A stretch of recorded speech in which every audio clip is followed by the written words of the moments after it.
Now to the corridors of justice, Kapseret Member of Parliament Sudi has been released on a 500,000 shilling cash bail after pleading not guilty to charges of hate speech and offensive conduct. Now, Sudi is now a free man after spending 8 days in police custody to allow for investigations into allegations of hate speech.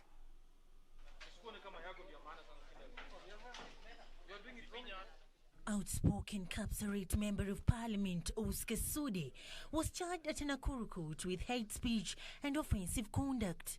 Sudi is alleged to have used threatening words captured in social media platforms on the 7th of September that allegedly bordered on hate speech and were likely to spur ethnic tensions.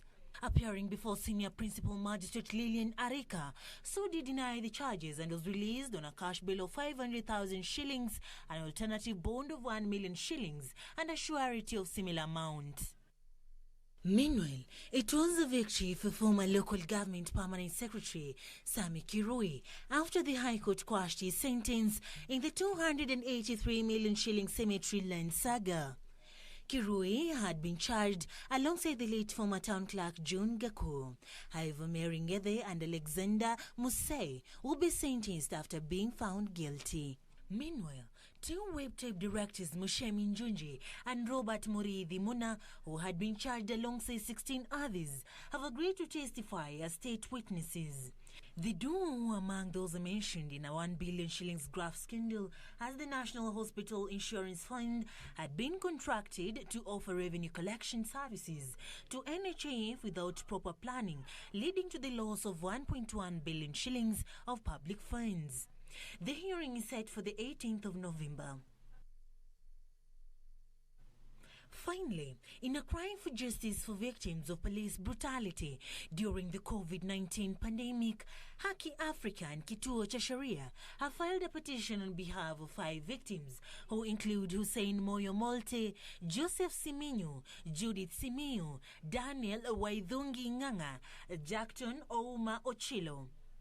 Among the petitioners is Hussein Moyo, who is the father of 13-year-old Yasin Moyo, who was killed during the enforcement of the curfew without posing any threat to the police.